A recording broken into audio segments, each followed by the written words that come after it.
Voilà la question. Deux ramoneurs sortent d'une cheminée, l'un sort tout noir et l'autre tout blanc. La question donc est lequel des deux va se laver quoi? Forcément celui qui est tout noir, ça tombe sous le sens. Non, je suis désolé, tu n'es pas fait pour comprendre ce que le Talmud contient. Ah, je ne suis pas fait pour comprendre. Et pourquoi donc? Mais tu ne réfléchis pas, celui qui est sorti tout noir voit que l'autre est sorti tout blanc, alors forcément il croit qu'il est blanc. Ah, tu veux me dire que celui qui est sorti tout blanc voit que l'autre est tout noir, alors il se croit aussi noir que lui, et donc celui qui est blanc va se laver, pas celui qui est noir? Non, décidément, tu ne réfléchis pas. Celui qui est blanc, qui se croit noir, envoie un noir qui se croit blanc, alors que le noir envoie un blanc qui se croit noir.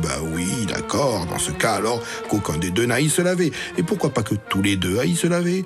Oui, je pose la même question, tu poses la même question, tu poses la même question, mais enfin, depuis quand tu veux que d'une même cheminée puisse sortir un ramoneur tout blanc et un second tout noir? Oui, c'est une bonne question, c'est une bonne question. Non. Je reprends. Celui qui est blanc envoie un noir qui voit un blanc qui se croit noir. Et celui qui est noir envoie un blanc qui voit un noir qui se croit blanc. Comment? C'est simple, c'est pas si simple, mais non, c'est simple. Celui qui est blanc voit bien que sa main est blanche, et celui qui est noir voit bien que sa main est noire. Tu veux me dire quoi? Que celui qui voit que sa main est propre ne va pas se laver? Oui. Et que celui qui voit que sa main est sale va se laver? Trop facile. Non, tu sais, tu peux être propre et avoir encore envie de te laver, tu peux être sale et ne pas avoir envie du tout de te laver. Regarde-toi, par exemple. Il a peut-être une autre cheminée à ramoner, surtout si ce n'est pas la fin de sa journée. Alors, pourquoi il irait se laver tout de suite? Cela n'empêche, on peut avoir envie de se laver, même si on ne voit pas que l'on est sale. En fait, on se sent sale. On peut se sentir sale, se sentir toujours sale. Non, mais là, tu me parles d'un névrosé, d'un ramoneur névrosé qui se sentirait toujours sale, obsédé par la propreté. Enfin, cela selon le Talmud de Babylone, puisque celui de Jérusalem ne s'embarrasse pas d'autant de détours. Tu le sais bien, ça. Alors peut-être que celui qui est blanc vient de Jérusalem, tout simplement, et celui qui est noir vient de Babylone, non? Qu'est-ce que tu penses? Mais attends, depuis quand un sort noir et un autre blanc? C'est un piège, sûrement un piège. Ils doivent sortir tous les deux noirs, hein? Quoi? Ah non, il suffit que le premier qui sort par la cheminée récolte toute la suie. Tu veux dire que le passage est propre pour le second, comme ça le premier sort tout noir et le second tout blanc? Trop facile. Et tu crois que le Talmud pose une question aussi subtile pour une réponse aussi simple? Je ne crois rien. J'essaie de comprendre. Tu essayes de comprendre. Bon, je reprends. Deux ramoneurs sortent d'une cheminée, un tout noir, un tout blanc. Alors lequel des deux va se laver? Mais imaginons qu'il fasse nuit, comme dit Rachi. Alors, le blanc peut voir qu'il est blanc, mais le noir aura plus de mal. Mais si le noir ne se voit pas, il pourrait justement conclure qu'il est noir. Oui, mais le blanc aussi.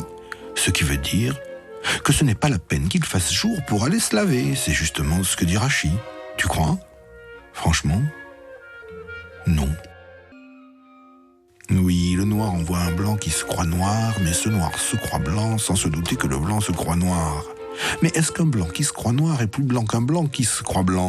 Oui, c'est comme si on demandait « Est-ce qu'une bougie éclaire davantage dans une cave obscure alors qu'il fait nuit dehors plutôt que s'il faisait jour ?» On disait qu'il faisait nuit, justement. Comment veux-tu que deux ramoneurs ramonent la nuit? Pourquoi ils n'auraient pas le droit de travailler la nuit? Tu peux me dire, ce ne sont pas des hommes libres? Mais qu'est-ce que la liberté vient faire ici? Ce sont les travailleurs qui font honnêtement leur boulot, et pour bien le faire, il faut qu'ils fassent jour, c'est tout. Bon, on dit, ils ont commencé le jour, ils ont pris du retard, il fait nuit quand ils sortent de la cheminée. Alors ce serait l'hiver, la nuit tombe plus tôt, parfaitement. Alors dans ce cas, oui, ça se complique. Comment voir qui est propre, qui est sale en hiver? Mais qui ramone l'hiver? On ramone avant l'hiver, à l'automne. Mais la neige peut tomber avant l'hiver. Ils sont tous les deux noirs, mais l'un se couvre de neige, il est tout blanc. Mais parfois la neige est sale, elle est noire. Alors de la neige noire peut cacher celui qui est blanc, et de la neige blanche peut cacher celui qui est noir, parfaitement. Alors lequel des deux va se laver? Parfait, ils étaient aveugles, s'ils n'y voyaient vraiment rien. La nuit totale, constamment. Quoi, deux ramoneurs aveugles? Ceci dit, pour ce qu'il y a à voir dans une cheminée, si la question était deux aveugles, l'un noir et l'autre blanc, lequel des deux va se laver? Mais dans ce cas, le Talmud aurait parlé d'aveugles et pas de ramoneurs. Oui, mais il est tellement facile de répondre que celui qui est sale va se laver et qu'il faut comprendre que l'intention du Talmud est bien de nous faire comprendre qu'ils sont aveugles. Mais comment peuvent-ils nettoyer une cheminée s'ils n'y voient rien? Mais tu n'as jamais vu d'aveugle jouer du piano? 2 ramoneurs qui joueraient du piano? Non, mais si 2 aveugles peuvent jouer Beethoven à 4 mains, ils peuvent bien passer par le trou d'une cheminée. Mais pourquoi la question n'est pas, après le concert, lequel des 2 pianistes va se laver? Mais c'est ça la question précisément. Juste qu'ils sont ramoneurs, oui, et aveugles. Tu as déjà vu 2 ramoneurs jouer du piano? Non, mais je demande qu'à voir. Ceci dit, j'ai connu un brocanteur qui jouait de la trompette en duo. Ah bon? Laquelle de trompettes va se laver? C'est une bonne question, d'autant qu'elles sont toutes les 2 en cuivre. Mais dis-moi, juste une question. Tu as déjà vu des ramoneurs? Non.